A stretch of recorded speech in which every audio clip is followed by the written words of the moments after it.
হইল Dubai safari park. Dubai safari park দেখতে খুবই সুন্দর একটা মনোরম জায়গা।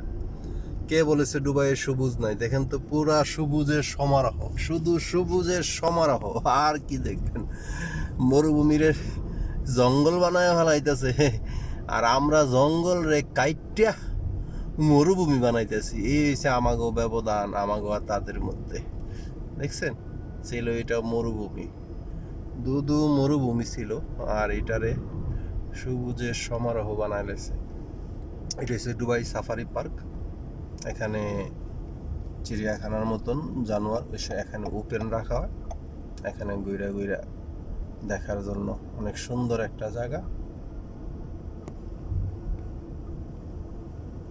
দুবাই সাফারি পার্ক, এটা হচ্ছে মেইন এন্ট্রেন্স দুবাই সাফারি পার্কের। দেখছেন, এখানে গেটটা দেখেন কত সুন্দর। দেখছেন গেটটা যে কত সুন্দর করে বানানো হয়েছে, দেখেন, দেখছেন।